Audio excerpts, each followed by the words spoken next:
Welcome welcome. सारे ध्यानार्थियों को स्वागत है सबको। अपने इस हमने शुरू किया एक वासुदेव कुटुंबकम लिखा है मैंने उसमें। वासुदेव कुटुंबकम मतलब सारे अपने, ये पूरा पृथ्वी के अंदर जितने भी जीव है सब अपने रिश्तेदार है। सब हम एक दूसरे के लिए ही जन्म लिए हैं। एक के बिना दूसरे का नहीं चलता। कहीं ना कहीं हम एक दूसरे का हेल्प के बिना हम नहीं रह सकते, जी नहीं सकते। कहने की बात है, बट हर जीव जंतु को कोई ना कोई कारण से हेल्प होता है। तो मैं कल बोल रही थी मीरा बाई के बारे में थोड़ा बात करते हैं। मीरा बाई का बहुत लंबी कहानी है, कहा गया तो। नहीं तो संक्षिप्त में कहेंगे तो 5-10 मिनट में हो जाएगा। वो तो बहुत अपने आप को सरेंडर करी थी कृष्ण के। कृष्ण को क्या मानती थी? वो अपना पति मानती थी। वो बचपन में ही, मतलब उसका कहानी ऐसा ही सिंपल सा ही है, बट उसको उन्होंने जो उसके नाम याद में जो भजन गाए ना, वो बहुत है। वो एक राजपूत घराने में, राज घराने में जन्म ले रहते। बचपन में 4 साल की उम्र में उनको, उनके घर एक योगी आता है। उसके हाथ में एक कृष्ण का मूर्ति होता है।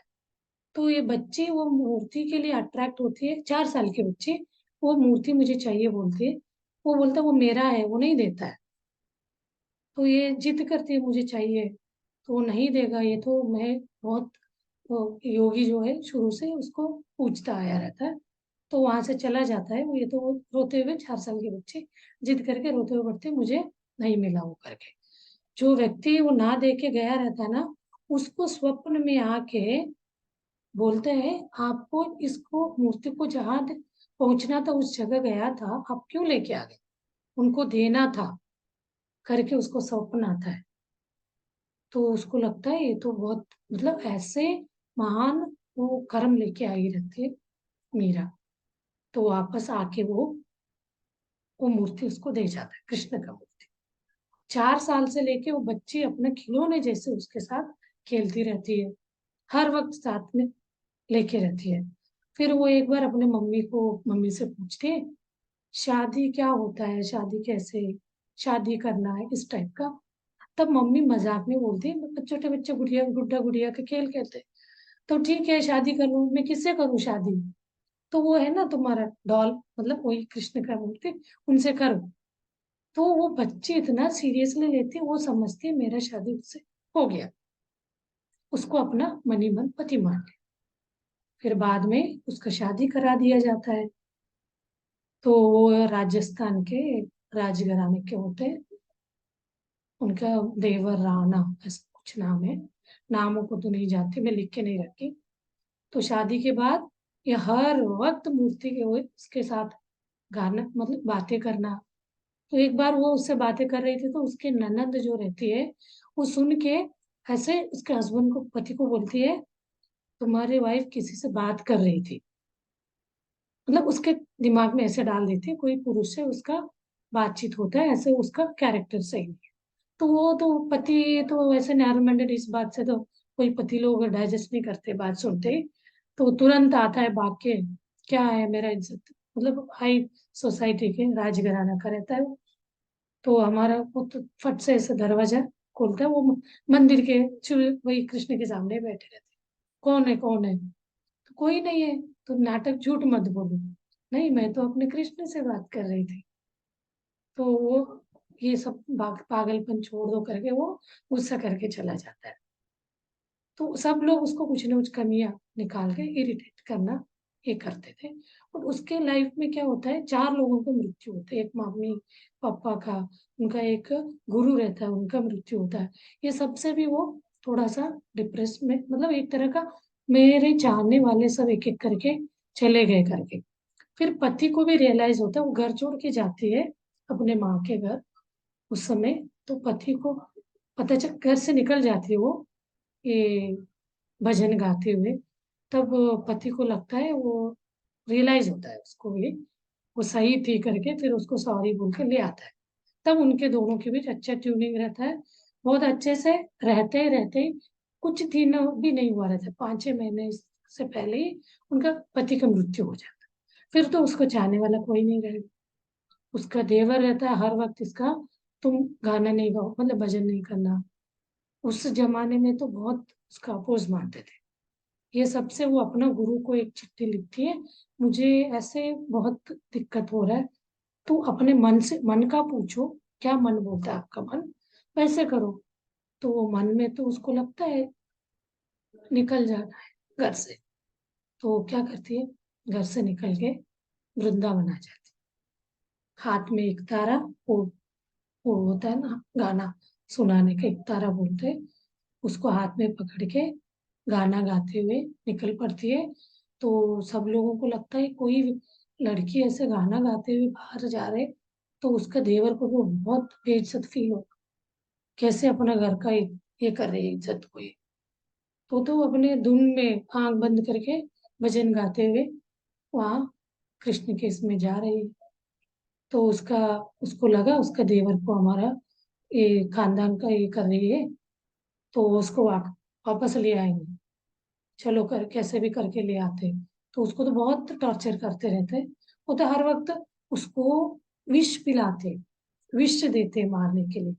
वो विष पीती है, वो तो उसके ध्यान में, वही बोलते हैं ना, हम जब आत्मा में रह के जो भी करेंगे वो हमें टच ही नहीं करेगा। तो स्नेक को मारने के लिए छोड़ते, स्नेक आके उसके साथ खेलते बोलते, कोई भी तकलीफ कुछ भी उसको करे वो विपरीत ही होता है। तो क्योंकि वो तो हमेशा कृष्ण के साथ, मतलब एक होता है ना अंदर से, वो उसके साथ जुड़े रहते हैं। तो फिर ये उसको वापस लाने के लिए बोलते वो नहीं आऊंगी, वो मना करती है। फिर वहां से भी उसको रहने नहीं देते। फिर वो कृष्ण के तो आराध्य थी, वो कृष्ण को ही पति मानती थी अपना। और तो फिर उसके बाद द्वारिका निकलती, द्वारिका में भी सब लोग उसको मारने के लिए आते। ये कैसे मतलब उस समय क्या, अभी भी बहुत कम हो रहा है, पुरुष समाज था, पुरुषों को ही करना ये सब था, मान्यता। तो ये आई तो इसको कैसे चीज, मैंने बोला था ना 5 मिनट में इसका कहानी बता सकती। तो सब लोग उसके बारे में, इसको मारो, मतलब इसको जाने नहीं देना मंदिर के अंदर। वो खुद वो जो पुजारी थे, उनका वो पावर कम हो जाएगा ना, इसका डिमांड बढ़ेगा। तो इतना दूर ऐसे उसका वो था भजन, वो भजन सुनते वो द्वारपालक को बोलता है आने मत देना। कितने सारे लोग आते उसको रोकने के लिए, उसके धुन में भजन में इसमें वो ऐसे मग्न हो जाते, वो भूल जाते हर चीज, उसको मना करना है, अंदर जाने नहीं देना करके भूल जाते।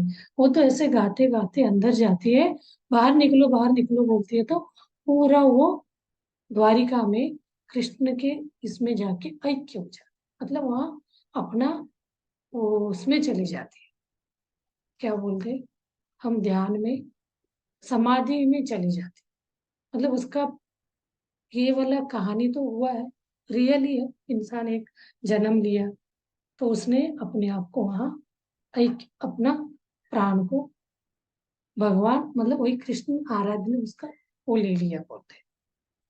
तो ये सब मुझे भी पहले लगता था कहानी, दंत कथा है, सुनाया जाता है, तो उसके पीछे कारण हमें अपने लाइफ के ऊपर हम अप्लाई करके उसको सोचा जाए, इसमें क्या हो सकता है, हम कैसे इसको लेना है। वो उन्हीं के लिए पॉसिबल है, हम नहीं कर सकते सोचते, वो तो हम तो वो वो चीज कर ही नहीं सकते, इस टाइप का हम सोच रखते हैं। लेकिन अभी भी इस कलयुग में भी उस टाइप के संत योगी है, योगिनी भी है। मैं बहुत लोगों का, सन्यासी लोग भी है, संसारी भी है, कितने लोगों का मैं भी पढ़ा है। एक और का मैंने पढ़ा, वो वहां पे थे, उनके बारे में बाद में बताऊंगी। हिमालय के वो थे, वो पुरुष, हिमालय के मुनि बोलते, शादीशुदा थे। तो वो ब्रिटिशर आस्थान में अकाउंटेंट थे, उनके कहानी बताऊंगी कभी। वो तो दूसरे देश में भी अपना सूक्ष्म शरीर को ले जाके हेल्प करके आए, वो बताए, वो व्यक्ति आके बोलता है आपको मैंने वहां देखा था करके। तो उनके बारे में वो एक है बुक में, बुक पढ़ रही थी, तो ये सब, मतलब ये सारे लोग दुनिया में जन्मे हैं, आके गए हैं, वो भगवान पद को पाए हैं, ऐसे नहीं है। हम सुने नहीं बस, हम तो अपने ही टाइप के लोगों को सुने, तो कोई कोई कभी हुआ होगा, एक दो हुए होंगे ऐसे सोचते हैं, बहुत लोग हुए। तो ये चीज को आप बुक्स पढ़ने से पता चलता है, बोलते हैं। मैंने बहुत पहले इंडियन बुक ही पढ़ती थी, अब वेस्टर्न बुक में बहुत सारे ये संत का पढ़ा मैंने, उनका लाइफ स्टोरी। उसमें तो सबसे पहले मैंने पढ़ा था विवेकानंद। इतना इम्प्रेस हो गई थी मैं, वो तो संसारी होने का प्रेरणा देते थे।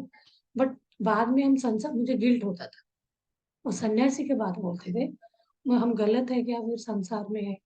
उनको मैं पढ़ने के बाद, अब मुझे बाद में कुछ सन्यासी का नहीं, संसारियों का पढ़ी ना, तब लगा नहीं, संसार में रहते हुए ऐसे सोचा गलत नहीं है। हम संसार में रहते हुए भी हम कुछ अपने आप को कर सकते बदलाव। तब मुझे बहुत सारे संसारियों का बुक पढ़ा मैंने। वो कुछ कुछ नेम याद नहीं आते अब तो। मीराबाई का बहुत दिन से बोल रहे थे बताओ, अब एक दिन अक्क महादेवी करके साउथ इंडियन है, उनके बारे में भी बताऊंगी। मैं 8th में ही उसके जीवन चरित्र पढ़ी थी, लाइफ स्टोरी, उसके बारे में थोड़ा थोड़ा याद है। मैं एक दिन उसका भी सुना। ऐसे सिमिलर है जैसे से इसको कृष्ण जी को अपना पति मानते, वो शिव जी को, मल्लिकार्जुन को अपना पति मानते। चलिए आज वो तो हो गया कहानी का। अभी हम ध्यान करते हैं। ध्यान करना अपना, मैं आप लोगों को थोड़ा माइंड फ्रेश करने के लिए, ध्यान को याद दिलाने के लिए अपने इस क्लास में मैं सबको, आप ऑनलाइन हो या यूट्यूब में देख रहे हो, तो मैं अकेले ध्यान ही कराऊंगी तो कोई को लगता है ध्यान तो हम इसके बिना भी कर सकते हैं, तो उनको ये वाला वीडियो देखने में मजा नहीं आएगा। कुछ बातें हैं तो कहीं ना कहीं हम भूले रहते हैं ना, वो एक तरह का रिकॉल हो जाए। हाँ, ऐसे करना चाहिए, एक तरह का हम इंस्पायर हो जाते हैं ना, वो बातें हमें घूमने लगता है। 24 घंटे तक घूमेगा, अगले 24 घंटे में कुछ और हम टॉनिक डोज देंगे। ऐसे में बोलते सब लोग भी अपने लाइफ में कहीं ना किसी के मुंह से सुने ही रहते हैं, आप अपना भी बताते जाओ, आपके अंदर आ जाएगा धीरे धीरे। मुझे भी शुरू शुरू में लगता था बोलने में, अब आप लोग भी अपना अपना बता सकते हैं।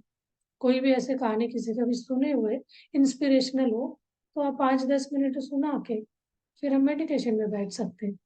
तो उससे क्या होगा, अलग अलग अलग वाइज आएगा, अलग फेज आएगा, सुनने वालों को भी अच्छा लगेगा। अभी अपने यूट्यूब फ्रेंड्स भी बहुत बढ़ रहे हैं, उनको भी लगेगा ना अलग अलग चेहरा आ रहा है करके। चलिए मास्टर्स, अभी हम 20 मिनट्स 25 मिनट्स करेंगे ध्यान। आपको ध्यान लगा हुआ तो बिल्कुल आप ध्यान में कंटिन्यू करें। मैं तो, मेरा टाइम 40 मिनट्स का है, क्लोज हो जाता है करके मैं बाहर आ जाती हूँ।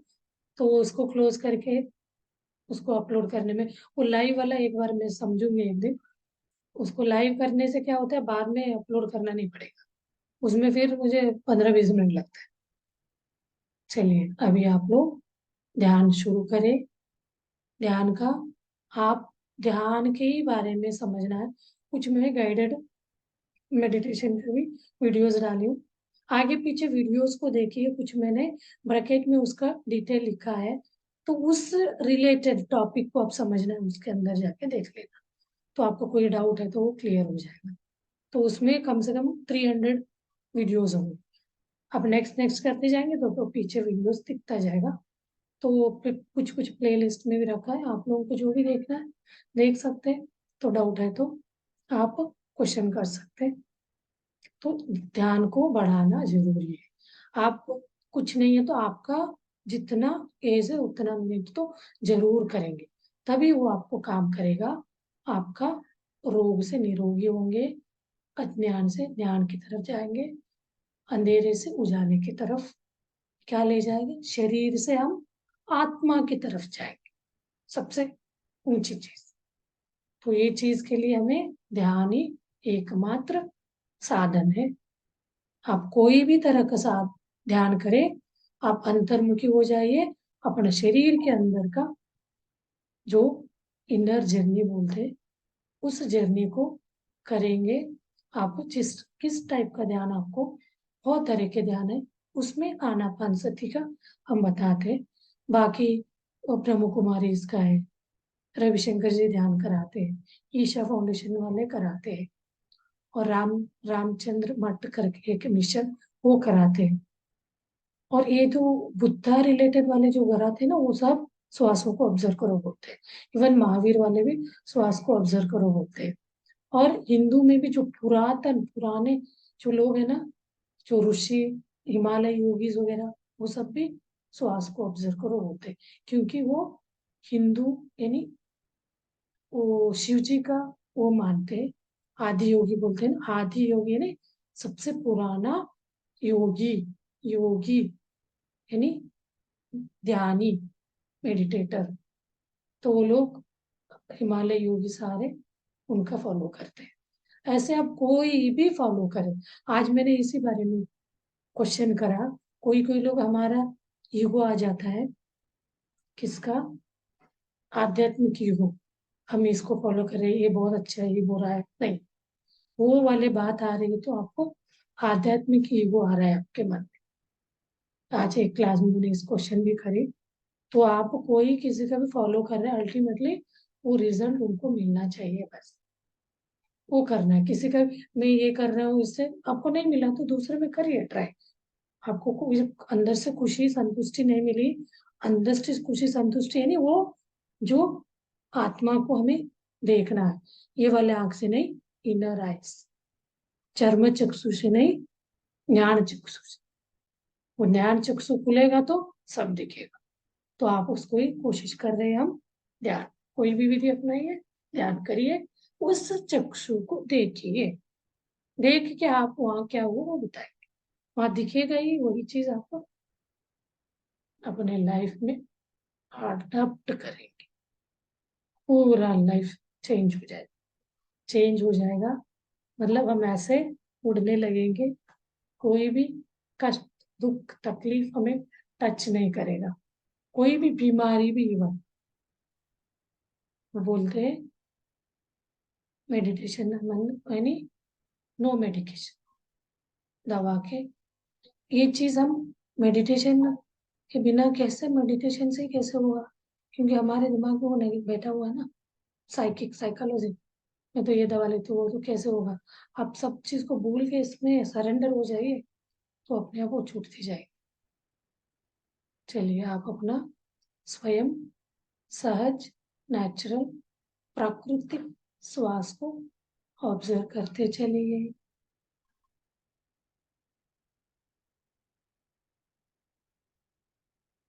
4-5 लंबी लंबी सांसें लीजिए, शरीर को रिलैक्स करेंगे, तनाव मुक्त करेंगे, लूज करेंगे। जहां जहां वो भी टाइट है, इसे कोई टाइट पकड़ के नहीं बैठे, लूज शरीर करेंगे। और उसके बाद स्लोली सहज श्वासों की तरफ अपना ध्यान ले चलेंगे।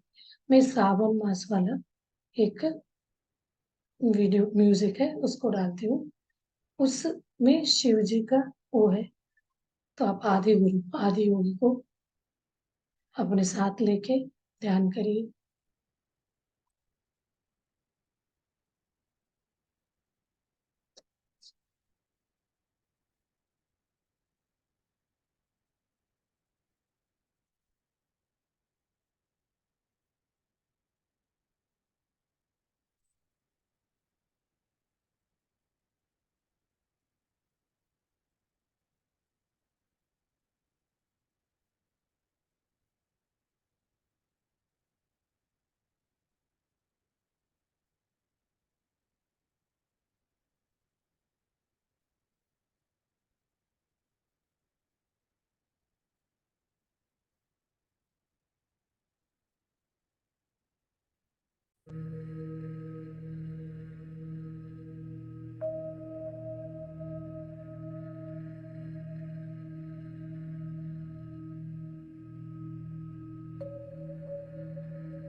आज के दिन अमावस्या का दिन है। पूर्णिमा और अमावस्या में हमें दुगना तिगुना कॉस्मिक एनर्जी मिलेगा।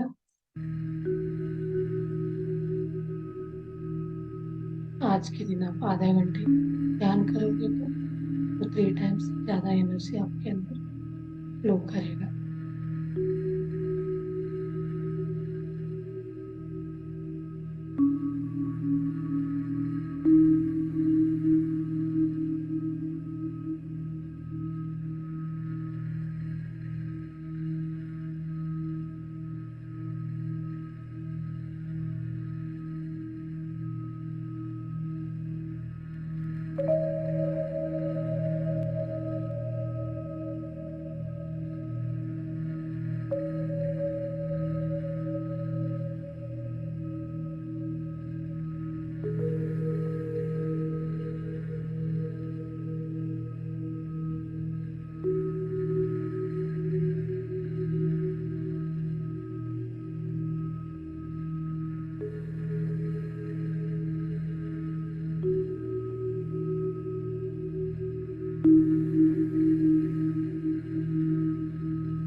आज हम इस ध्यान की शक्ति के द्वारा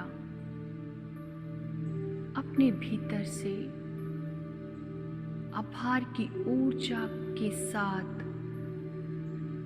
अपने रोम रोम को भर रहे हैं।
मास्टर्स, ध्यान कंटिन्यू रखिए।